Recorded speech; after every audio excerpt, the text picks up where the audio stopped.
147 கோடி இந்திய மக்களின் ஒரு குடிமகன் சாமானியன் நான். அன்பு நெஞ்சங்களுக்கு சாமானியனின் வணக்கங்கள்.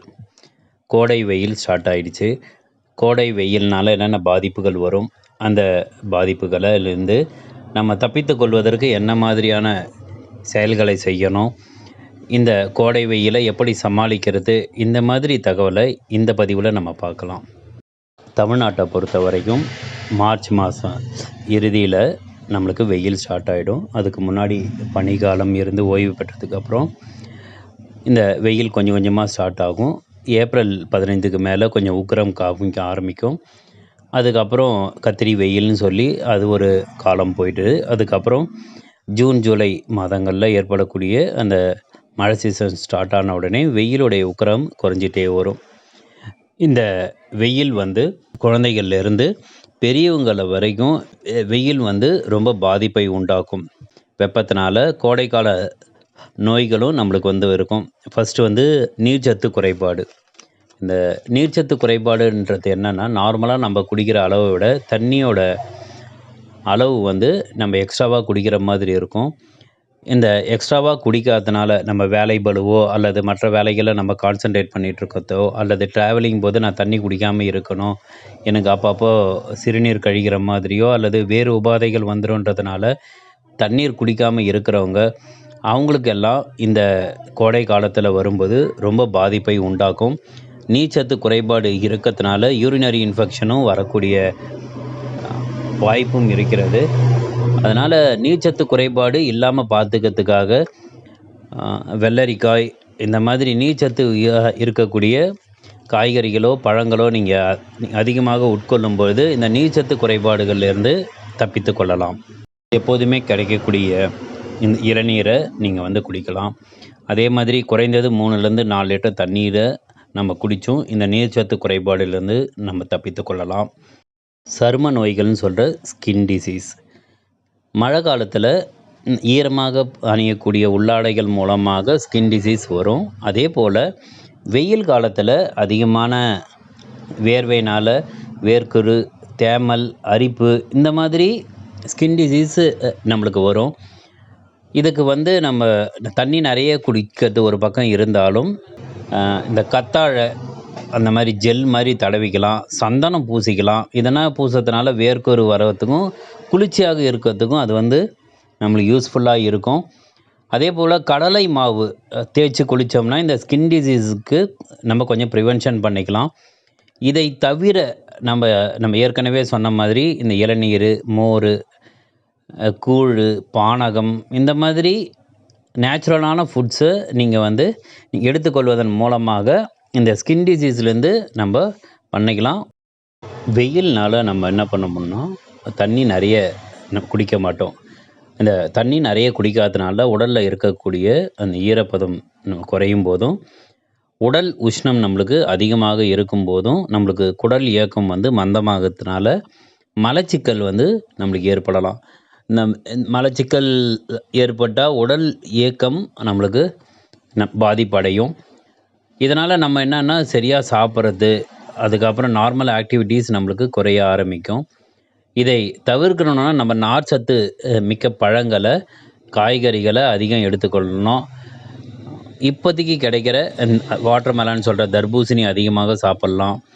ஏற்கனவே சொன்ன மாதிரி குக்கும்பர் அதிகமாக சாப்பிட்லாம். முள்ளங்கி இந்த மாதிரி நார்ச்சத்து மிக்க பழங்கள், காய்கறிகளை நம்ம அதிகமாக எடுத்துக்கொள்கிறதும், அதே போல் முருங்கைக்கீரை இந்த மாதிரி கீரை வகைகளும் நீங்கள் சேர்த்து மலச்சிக்கல் ஏற்படாமல் நீங்கள் தவிர்த்துறது ரொம்ப ரொம்ப நல்லது. இரவு தூங்கத்துக்கு முன்னாடி தண்ணீரில் துளசி இலைகளை போட்டு வைத்து காலையில் வெறும் வயிற்றில் அந்த தண்ணீரை குடிப்பதனால மலச்சிக்கல் பிரச்சனை நீங்கிடும். சில பேர் நைட்டில் வாழைப்பழம் சாப்பிடுவாங்க. வாழைப்பழம் சாப்பிட்டா காலையில் ஃப்ரீயாக டாய்லெட் வந்துடும் அப்படின்ற நம்பிக்கையும் சில பேருக்கு இருக்குது. அந்த மாதிரி இருக்கிறவங்களும் நீங்கள் வாழைப்பழத்தை சாப்பிட்லாம். ஆக மொத்தத்தில் இந்த வெயில் காலத்தில் மலச்சிக்கல் ஏற்படாமல் நீங்கள் தவிர்த்து விடுவது நல்லது. சில பேருக்கு வெயிலில் நடந்து வந்தாலோ அல்லது வெயிலில் போயிட்டு வந்தாலோ அவங்களுடைய ரத்த அழுத்தம் அதிகமாக காணப்படுவதாக அவங்க நினச்சிப்பாங்க. அதே மாதிரி சில பேருக்கு அந்த மாதிரி ரத்த அழுத்தமும் அதிகமாக இருக்கும், அதாவது பிபியும் அதிகமாக இருக்கும். ஆனால் அதிக வெப்பம் காரணமாக இரத்த நாளங்கள் விரிவடைந்து சிலருக்கு வந்து பிபி வந்து குறையறதுக்கான வாய்ப்புகளும் இருக்கிறது. இதனால் என்னென்ன பிபி குறைஞ்சதுன்னா தலைச்சுற்றல், அதீத சோர்வு இந்த மாதிரி உடலில் ஏற்படும். அவங்களுக்கு திடீர் மயக்கம் அந்த மாதிரி வருவதற்கும் வாய்ப்பு இருக்குது. அந்த மாதிரி இருக்கிறவங்க யாராவது இருந்தாங்கன்னா, அல்லது உங்களுக்கு தெரிஞ்சவங்களுக்கு பிபி குறைவாக இருக்கிறது ஏற்கனவே, அவங்க வந்து வெயிலில் போயிட்டு வந்தாங்கன்னா இன்னும் குறையுது அப்படின்ற மாதிரி இருக்கிறவங்களுக்கு, இந்த எலுமிச்சம்பழ சாற்றில் சிறிதளவு உப்பு, தேன், தேன் இல்லைன்னா சர்க்கரை, இதை வந்து கலந்து குடிப்பதனால சோர்வு நீங்கி இயல்பு நிலைக்கு அவங்க திரும்பத்துக்கான வாய்ப்புகள் இருக்குது. ஏற்கனவே பிபி குறைவாக இருக்கிறவங்களுக்கு சாக்லேட்டை வந்து கையில் எடுத்துக்கின்னு போக சொல்லுவாங்க. அது இல்லாமல் இதையும் நீங்கள் இந்த வெயில் காலத்தில் எடுத்துகிட்டு போனால் கொஞ்சம் இந்த வெயிலை சமாளித்து விடலாம். தண்ணீர் சரியாக குடிக்காதனாலையும் உள் வெப்பம் அதிகமாக இருக்கிற காரணத்தினாலையும் உடலில் வந்து நீர் சத்து வந்து குறையும் போது சிறுநீர் வந்து நம்ம அடர்த்தியாகி நம்மளுக்கு எரிச்சலும் அதே மாதிரி கிருமி தொற்றும் நம்ம ஏற்பட வாய்ப்பு இருக்கிறது. இந்த மாதிரி சமயத்தில் நம்மளுக்கு போதுமான அளவு நம்ம தண்ணீர் குடிப்பதை விட எக்ஸ்ட்ராவாக நம்ம வந்து தண்ணி வந்து குடிச்சாகணும். தண்ணி தான் வந்து இந்த யூரினரி இன்ஃபெக்ஷனுக்கு முதல் மருந்து.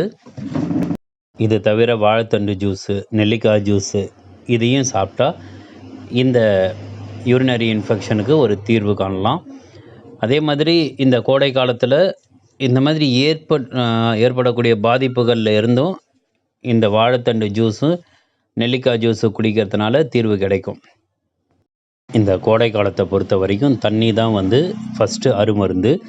இந்த தண்ணி நிறைய குடிக்கணும் அப்படின்றது இருந்தாலும் வெளியில் நம்மளுக்கு கிடைக்கக்கூடியதோ அல்லது வீட்டில் ரெடி பண்ணக்கூடிய கூழாக இருக்கட்டும், மோராக இருக்கட்டும், அதுக்கப்புறம் நம்ம சொன்ன மாதிரி எலுமிச்சம்பழ ஜூஸாக இருக்கட்டும், வாழைத்தண்டு ஜூஸு, நெல்லிக்காய் ஜூஸு, இவை எல்லாமே வந்து கோடை காலத்தை சமாளிக்கக்கூடிய முக்கியமான விஷயங்கள். இது இல்லாமல் காய்கறிகள், பழங்கள், ஃப்ரெஷ் ஜூஸு இதெல்லாம் நம்ம சாப்பிடும்போது உடலில் நம்மளுடைய தண்ணியோட தட்டுப்பாடு எதுவும் இல்லாமல் நம்ம வந்து சீராக வச்சு கொண்டாலே வேர்க்குரு மற்றும் ஸ்கின் டிசீஸ் எதுவுமே வராமல் தவிர்த்திடலாம். அதே போல் நம்ம ஏற்கனவே சொன்ன மாதிரி செரிமான பிரச்சனைகளோ அல்லது பிபியோ நம்ம கட்டுக்கோப்பில் வச்சுக்கலாம். இதை தவிர நம்ம கொடையோ கேப்போ வெளியில் போகும்போது நீங்கள் எடுத்துகிட்டு போங்க. எப்பப்பெல்லாம் உங்களுக்கு சோர்வாக இருக்கிறது அப்படின்ற மாதிரி இருந்தால் உடனே எங்கேயாவது நிழலில் நீங்கள் போயிட்டு கொஞ்ச நேரம் இருந்துட்டு அங்கே முடிஞ்சால் உட்காருங்க. அப்படி இல்லைனாலும் கொஞ்ச நேரம் இருந்துட்டு அதுக்கப்புறம் நீங்கள் நடந்தீங்கன்னா இந்த கோடை காலம் முழுவதும் நீங்கள் சமாளித்து விடலாம். இதை தவிர எது எடுக்கக்கூடாதுன்றதையும் பார்த்துடலாம். குளிர்பானங்கள், அதாவது கூல்ட்ரிங்க்ஸு, நம்ம பாட்டிலில் அடைச்சி வைக்கிற கூல்ட்ரிங்க்ஸு சில சமயங்கள் சில பேருக்கு ஒத்துக்கும், சில பேருக்கு வந்து உடனே கோல்ட் ஆகிடும். இந்த சமயத்தில் கோல்ட் ஆகும்போது அது வேறு மதான பிரச்சனைகளையும் ஏற்படுத்தும். அதனால் முடிந்தவரை இந்த கூல்ட்ரிங்க்ஸை தவிர்ப்பது நல்லது. ஏன்னா ஃப்ரிட்ஜிலேருந்து எடுத்து கொடுக்குற அந்த விஷயமும் பார்த்துங்க. அதே மாதிரி நம்ம வெளியில் குடிக்கக்கூடிய கரும்பு ஜூஸ், எக்ஸ்ட்ராவாக சேர்க்கக்கூடிய அந்த ஐஸ்னால் சில பேருக்கு கோல்ட் ஆகலாம் அல்லது வேறு உபாதைகளும் ஏற்படுவதற்கான வாய்ப்புகள் உண்டு. அந்த ஐஸை போடாமல் நீங்கள் தவிர்த்திடுவதும் நல்லது. ஐஸ்கிரீம் சில பேருக்கு ஒத்துக்கும், சில பேருக்கு ஒத்துக்காது. ஒத்துக்கிறவங்க ஐஸ்கிரீம் சாப்பிடுங்க. அப்படி இல்லைன்னா இதன் மூலமாகவும் உங்களுக்கு இன்ஃபெக்ஷன் வருவதற்கான வாய்ப்புகள் உண்டு. அதே மாதிரி ஏசி ரொம்ப சில்னஸாக இருக்குது, வெயிலில் நம்மளுக்கு போயிட்டு வந்த உடனே ஏசி போட்டுக்கணும் அப்படின்ற மாதிரி இருக்காதீங்க. அது உடனே நம்மளுக்கு இன்ஃபெக்ஷனை உண்டாக்கிடும். ஏன்னா உடம்புல இருக்கக்கூடிய அந்த நீர் சத்து குறைபாடு இன்னும் கொஞ்சம் அதிகமாகிறதுக்கு இந்த ஏசி உடனடியாக நம்ம போடுற அந்த ஏசியும் இருக்கும். சில நேரம் கொஞ்ச நேரம் ஃபேனில் இருந்துட்டு கூட அதுக்கப்புறம் நீங்கள் ஏசி போட்டிங்கன்னா கொஞ்சம் நல்லதாக இருக்கும். நைட்டில் எனக்கு தூக்கம் வரல, அப்படி இல்லைனா காரில் நான் ட்ராவல் பண்ணும்போது எனக்கு ரொம்ப வெளியில் வந்து வெப்பம் அதிகமாக இருக்குதுன்னு டெம்பரேச்சர் ரொம்ப குறைச்சிட்டிங்கனாலும் நாக்கு வறண்டுட்டு உங்களுக்கு நீர் சத்து குறைபாடு ஏற்படுவதற்கான வாய்ப்புகளும் உண்டு. இந்த பதிவில் கோடை வெயிலை சமாளிக்கிறதுக்கு என்னென்ன டிப்ஸுன்னு பார்த்தோம். அதே மாதிரி என்ன மாதிரியான பிரச்சனைகள் வரும், அதை சமாளிப்பதற்கான வழிகள் எல்லாத்தையும் இந்த வீடியோவில் பார்த்தோம். மீண்டும் அடுத்த பதிவில் வேறு சில தகவல்களோடு உங்களை சந்திக்கிறேன். நான் உங்கள் சாமானியன்.